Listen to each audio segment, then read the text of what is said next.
21 दिसंबर को रूस के कजान शहर पर यूक्रेन ने एक के बाद एक 8 ड्रोन अटैक किए। इनमें 6 ड्रोन रिहायशी इमारतों में घुसकर ब्लास्ट हो गए। हालांकि अभी तक हमले में किसी के मारे जाने की खबर नहीं है।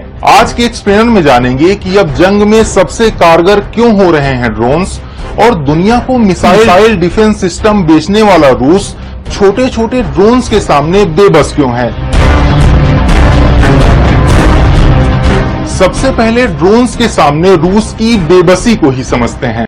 सेंट पीटर्सबर्ग इलेक्ट्रोटेक्निकल यूनिवर्सिटी के प्रोफेसर सरगेई मकरेंको के मुताबिक रूस से 14 देशों की सीमाएं मिलती हैं, इसलिए वो हमेशा से जमीनी सुरक्षा को बढ़ावा देता रहा है।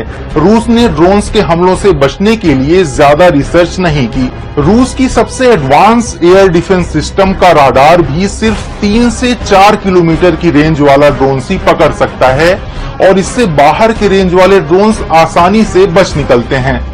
ड्रोन्स के सामने बेबसी की 3 बड़ी वजहें हैं। पहला, रूस के S-400 और पेंटसिस जैसे मिसाइल डिफेंस सिस्टम का फेल होना, जो छोटे और धीमे चलने वाले टारगेट को डिटेक्ट नहीं कर पाते।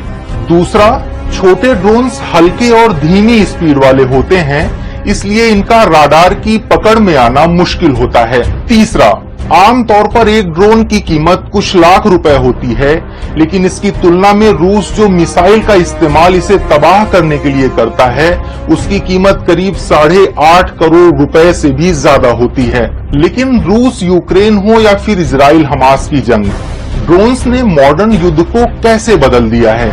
गोला बारूद और हथियारों के साथ साथ ड्रोन की मौजूदगी ने सेना की ताकत को न सिर्फ बढ़ाया, बल्कि जंग के तरीकों में 2 बड़े बदलाव किए हैं। पहला, ड्रोन से दुश्मन की सैन्य गतिविधियों की निगरानी बढ़ी है। हमले की जद में आए बिना ये दुश्मन के टैंक और कवच का पता लगा सकता है। और दूसरा, ड्रोन्स का इस्तेमाल करके टैंकों की लंबी कतार को बेअसर किया जा सकता है।